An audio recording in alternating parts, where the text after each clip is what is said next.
Hi, hey, remember me? Yeah, I'm that guy who uploads tech videos and suddenly I just do not upload videos on my channel anymore. Yeah, that's me, that's Flame. Yeah, hi, what's up? Anyways, it has been a long time since I made a video and well, there's a pretty good explanation about that. I've been just moving my life forward, you know, just normal things that you would normally do, and well, I'm taking a break kind of from YouTube as I've explained already before, but that's not important. What this video is about is my piece of shit car. And, well, basically getting a new car. So if you didn't know already, getting a used car, it's a pretty common thing to do, especially in this economy. And I got a Chevy Volt, and I did that because of my wonderful girlfriend who I met back in April. And she is just the most wonderful person I could have ever met. Anyways, to continue on, basically, I found the perfect car for me. It's the same car that my girlfriend has, and it was a really good deal. Now, I did not know what I was getting into, and that is the part of this video. But before we start that part of the video, we have to talk about my piece of shit car and the reason why I had to replace it. So, let's go through the journey about my piece of shit. Okay, that's enough of that. I just need to stop. Let's just get into it. So when I went ahead and bought this car back in March of 2022, it was right within my budget. It was $2,200, and that's really good for a used car.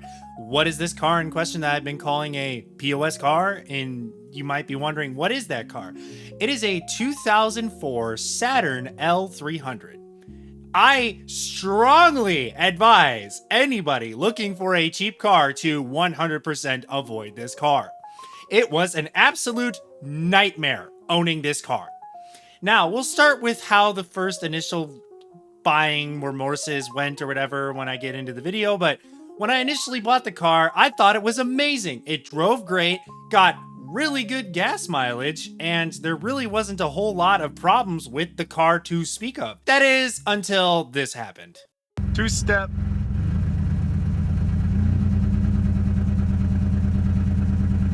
Yeah, that video clip you just saw there, yeah, that's my coils going out. So that is the first common problem that happens on these cars, is that the coils go out. And that does happen on some other cars, but it happens way more frequently on this car, and it was a manufacturing defect. So unfortunately, I had to pay the tax for that, which was about, the grand price total of about $300 USD. Ouch, that sucked. So once that got fixed, I was driving again, and everything was great. I was getting the best gas mileage I have ever gotten. And here's proof right here. That's pretty damn good for a 6-cylinder. That's 21 miles to the gallon. That's pretty normal. And then my fuel pump went out. Yeah, not a fun time. Thankfully, my mechanically inclined brother helped me replace the fuel pump. Wow, was that ever a bitch to replace. That was terrible. Again, I know nothing really about cars. I'm mostly a tech guy. But man, the problems just keep on getting better as I own this car. So, if you thought that was bad, oh, well, it gets even better. So there's a little component called the crankshaft or camshaft position sensor. And, well, that was slowly going out, and I did not know that for months. So the car would refuse to start in the cold, and it was just struggling to start in the cold. And I thought, oh, it's probably just because this car doesn't do very well in the cold. Well, then after the winter season was over and we get into this summer, the car decided to die when I was at work. So basically, I was stranded after work, and I had to wait a grand total of 3.5 hours for the roadside assistance to pick up my vehicle and take it home. So then I get this part replaced in my car, and I'm thinking, all right, it's time to shop for a new car. I am absolutely done with this car. It's just absolutely done. I am sick and tired of it, and I really want this car to just be done. I'm done with it. The car is still here. It's still sitting here. I have not sold it yet, but I do not plan on selling it to my YouTube audience. If you want it, would not recommend buying this car again. It was hell owning this car, and I had so many problems and issues with it. But again, that's a used car. You kind of just take a gamble or whatever when you buy a car. My girlfriend told me about her car, and when I went to go visit her back in July, she let me drive her car. Now, you could say it's bias and that she was the one who made me decide to buy the car, but when I drove her car, I genuinely fell in love with this thing. Just the electric hybrid car life, I never thought I would own a hybrid. It is one of the greatest cars I have ever owned. Now, let's get into the story of how I went about finding this car. So, we go on to a weekend when I'm off of work and I'm just taking a look, we're browsing and then go on to Marketplace. And then my girlfriend is like, hey, I found this amazing deal. How far away is St. Paul, Minnesota from you? So I live in the Midwest in Wisconsin. I'm not giving an exact location, but it was several hundred miles away. So I'm like, oh man, I can't drive my car this far. So of course we go to the Ask My Parents card because, you know, I'm still living with them, as you can tell. Have not moved out yet, but I have plans to move out eventually, obviously. Just, you know, in this economy, it's kind of difficult to move out. So basically, she found this car for me and it was like a really good deal. And I'm like, oh, but I can't drive, honey. I don't know how to drive like my car. I don't think it'll make it there. I'm scared of it. It had failing brake lines too. The brake lines were literally going to disintegrate to dust. That is another problem with the car, is that we live in the Midwest and, well, things rust. So the brake lines were literally going to freaking break with the touch of a finger. So basically, when I was initially finalizing this idea, my girlfriend's like, why don't I just drive several hundred miles in 11 and a half hours to help you buy this car, because I know everything about it. Oh, okay, sure. Yeah, sure. We'll get to see each other again. That'll be great. Foreshadowing, it was not great. We had a really interesting trip. So now my girlfriend is here with me. We have a visit. We love seeing each other again, have a great reunion or whatever, because it's been about a month or two since we've seen each other. And then we go and drive several hours to this car. Now, what I didn't know is what I was getting into. So I'm sure there's a lot of people who are aware of what repo lots are, and they're a really good way to get a deal on a car. Now, I did not know what a repo lot was when I initially began researching these cars or whatever, or researching anything in general about buying a car used. But now that I know what one is, hell, you should definitely take a look at those places, because man, the amount of deals you can get are incredible on some cars. Now, there's a bit of a catch, and that's what I'm about to get to into this part. So we're traveling there. We get to the place. We see the car. So we're looking at the car. We take the car on a test drive like you normally would. Now, of course, obviously, at this point, I'm like, oh, it's in a repo lot. I didn't know that. So we're in this repo lot. We're just driving this repossessed car that was somebody else's car that they failed to pay off and didn't get it after 45 days.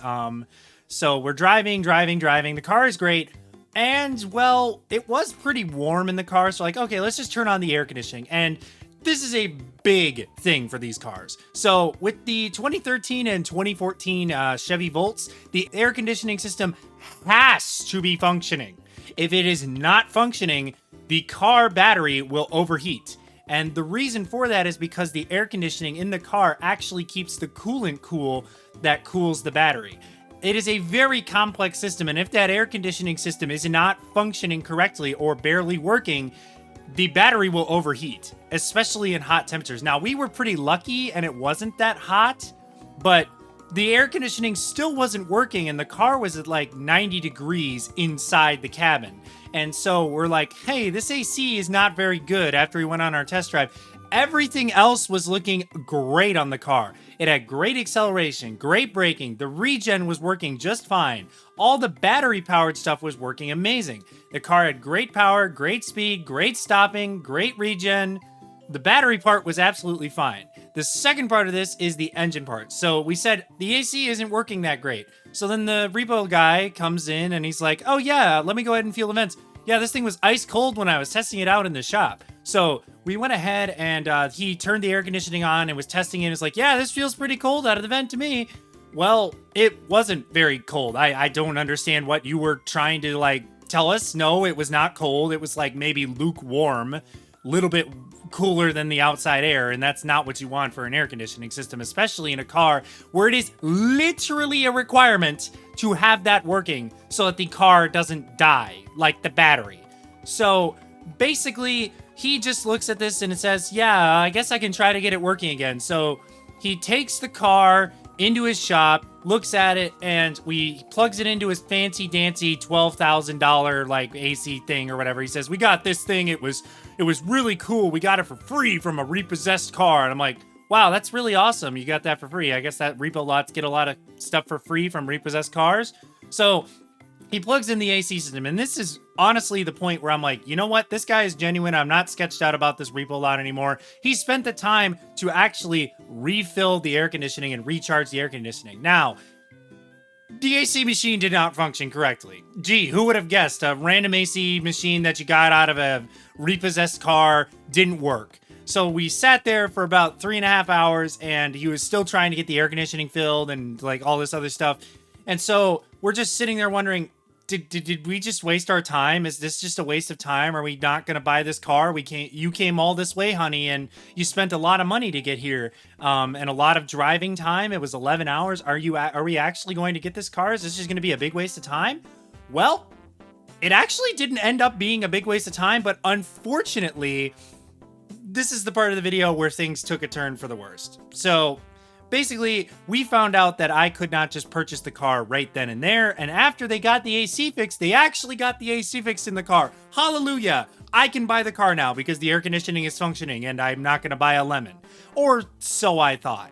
So basically, if you don't understand how repossession lots work, when you buy a car that's been repoed, they either can put it up for auction, or the repossession owner, of the repo business, can put the car up for private sale. Now, when they put the car up for private sale, it's not like a private car like sale you would normally have.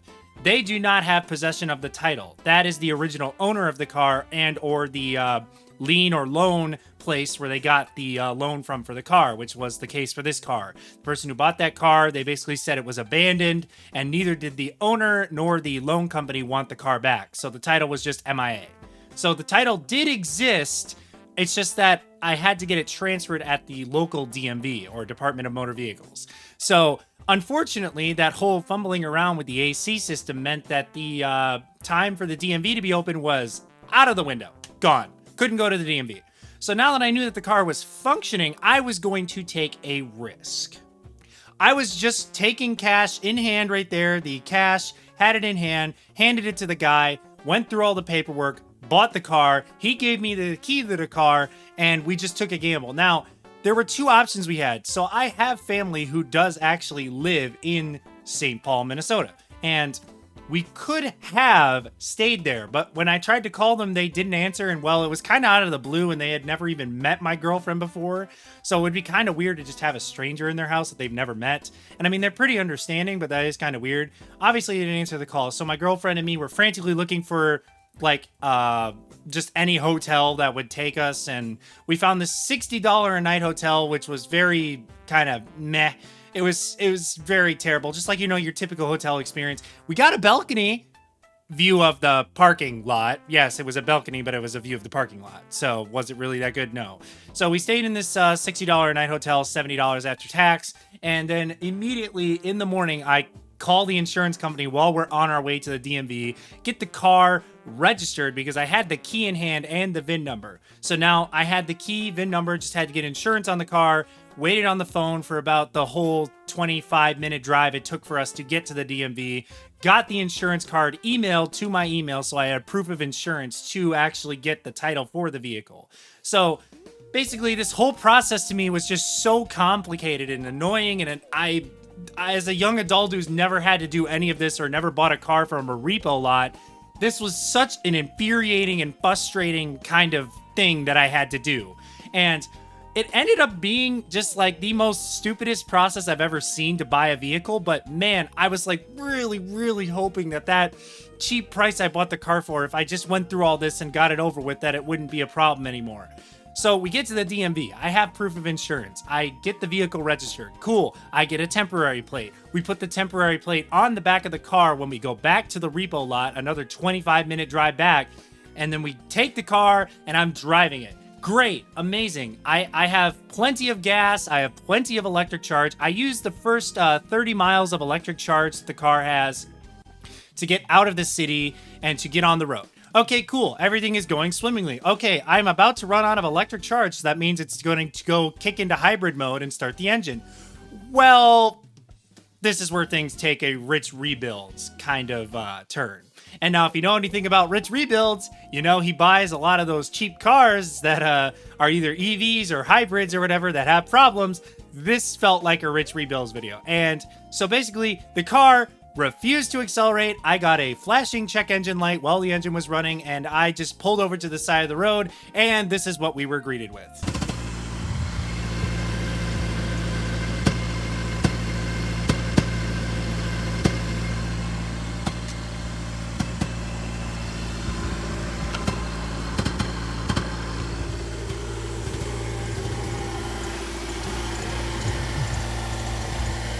A misfiring engine and lots of unhappy codes. The car didn't want to run. It just wanted to shut off. It was not happy. So my girlfriend went to the Chevy Volt Facebook forum. Now, I didn't know anything about this forum, and thank God for this forum, because shout out to this forum right here. If you own a Chevy Volt, join this forum. It literally saved me from being stranded on the side of the road and having to get roadside assistance. But basically, I limped that car to an O'Reilly Auto Parts that luckily was only 5 miles away. So I limped the car. It was in limp mode. It did not want to accelerate. And I just kept driving, hoping to God that the car wouldn't die while I was getting into the parking lot of that O'Reilly's. And then I looked back at the Facebook forum post with my girlfriend, and my girlfriend's like, they're saying that we need to replace the coil and the spark plugs and that the fuel might be bad. Well, you know, the fuel being bad kind of checks out because it was literally sitting in a parking lot with a dead battery for a month. So we take that suggestion from the Facebook. I go into the O'Reilly Auto Parts. I'm like, you know what, honey? Screw it. I'm just going to spend whatever money we need. Luckily, and this is absolutely insane, I have no clue how we got this lucky. The spark plugs and the coil were both in stock in the store. What are the odds of that? We were in some random city in Minnesota, and they just happened to have the coil and spark plugs for that specific car. Wow. I'm just blown away. So then we take their loaner tools, which, by the way, if you ever break down in the United States, go to an O'Reilly Auto Parts. They will let you use tools for free. They're called loaner tools. You basically just take it out of their loaner toolbox or whatever they give you, and you can do your repairs in the parking lot.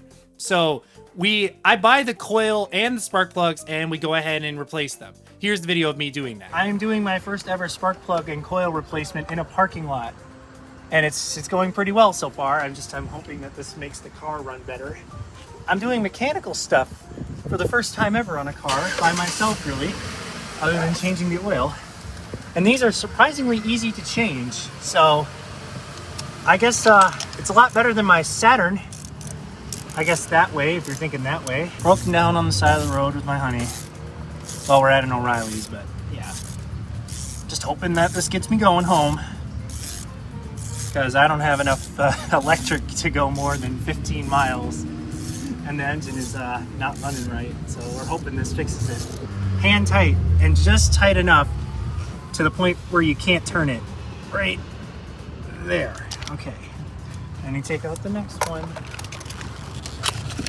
Oh, wow, that one seized pretty. Oh, wow, that took a lot of force to take it off. Wow. That was a big one. You're just gonna keep recording the whole time? That's fine. I don't mind. So everything is going pretty smoothly. It took about, I would say, a good 30 minutes of me fumbling around to get the spark plugs and coil out, and my girlfriend helped me with the video on her iPad, and we were watching a video on how to do it. But I just remembered the mechanical knowledge from my brother of how to kind of do it, and I kind of didn't really follow the video as much as I probably should have. But when I was following the video, it was pretty simple, and thank the Lord the spark plugs and coil are on top of the engine. There's a lot of cars like my old shitty piece of shit Saturn that do not have the coils and spark plugs on top of the car, and man, that was the easiest spark plug and coil replacement I have ever done. Actually, it was the only one I had ever done by myself. My mechanically inclined brother was actually very proud of me for doing that. He was like, wow, good job, dude. Good on you for doing that at an O'Reilly Parts parking lot. I would have done the same. Now, he did get a little bit mad at me because I did a bunch of replacements. So we did everything that Facebook group said. I put octane booster in the gasoline to maybe make that crappy gas be a little bit better because it had been sitting for a while. Took those spark plugs out and the coil out and replaced both of them, the spark plugs and the coil. Did I waste a bunch of money? Yeah, maybe. I spent a couple $100s on coils and plugs, but Did I have security? Absolutely. I'm like, okay, we did everything that they said in this forum post. If this does not work to get me home the rest of the way, which was about 80 to 100 miles, roughly in that range, then I don't know what to do, and I bought a lemon. Well, luckily, every one of those fixes we did, I don't know which one it was. Was it the octane booster, the coil, or the plugs? We'll never know because I just took out every single variable right then and there because I'm like, screw this. I just want to get home. I'm sick and tired of this. So then we did it. Did I mention I also had to work that same day? And I barely made it to work. Because of that breakdown, it took an additional 45 minutes for us to get home. And, well, I was almost late for work, but luckily I was still able to take the car into work, and, well, that new car made it there just fine, and I was able to finish my shift. So that is the story of this car and the hardship I had to go through it. Now, let me tell you about some of the nice creature comforts of owning a Chevy Volt or any hybrid in general. Here's how you charge the car. All right, so I just got home from work. I'm going to show you what I do to get the car plugged in to charge and how I don't use any gas to get home from work. So here I have a charger. I know a lot of people are going to give me crap for running that through an extension cord, but this is a 12 gauge extension cord, so you can. So all you do is you just take it, open up the hatch. Some of them have a button you have to press in the dash, but this model specifically doesn't have that. So you take it, you press and hold the button, plug it in, and then you wait until you hear a beep. Should any second now. And now it's charging. And that's how I get basically free unlimited mile, or like it only costs $1 to basically go back and forth from work every day. It's pretty cool. And basically, you just use only electricity when you're in town or just taking a short trip. Like when I go back and forth from work, I only use 2 miles of charge. I basically never use the engine at all. So this car only cost me like $1.20 to charge a week, which is pretty incredible. Well, I wouldn't say a week, probably like a day. But depending on how many miles you go, it's obviously a little bit more in the rate, but it is still way cheaper than gas. And now I am getting like 60 miles to the gallon just in town. It is the greatest thing ever. And since it has electric AC and electric heat, it's pretty much instantaneous. You do not have to wait for it to get cold. You don't have to wait for it to get hot. It's just so nice. The electric part of the vehicle is amazing. It also came with a Bose sound system, which, by the way, was the only premium feature that came with the car, which is kind of weird considering that my girlfriend had a Bose sound system, backup camera, sensors that tell you like lane detection and stuff like that, automatic braking, all that stuff on her vehicle, which was a 2013 Chevy Volt. And, well, mine just had the Bose sound system. That was the only premium feature that that car had. And basically, I have been really enjoying this car up to now, and it took a lot of hard work and a lot of effort. And me as an adult figuring out how to buy a car all by myself and trying to figure out these like tedious things about cars that I've never learned about or never like thought about. It was really a whole adventure and an experience, and I'm glad I could share it with you, my YouTube audience. And yes, it did cost a significant amount of money for me to buy this car. So now, unfortunately, I am going to have to work a little bit harder and, you know, get that money back that I paid on the car. But, you know, that's life. That's just how things go. So if you enjoyed this video, I guess, and you want a little bit more, videos of me just talking about this car, I don't know, it's kind of out of the blue, and just tell the story of how I replaced my Piece of shit car. All right, I gotta stop doing that, but that song is just so good, am I right? Thanks for watching the video. Thanks for listening to my stupid story about how I bought a used car from a repo lot and how buying a repo car and the process of that and how it actually works. And yeah, I guess this is my first video back in 4 months. Wow, what a video. Thanks for watching. See you in I don't know how many months again. Bye!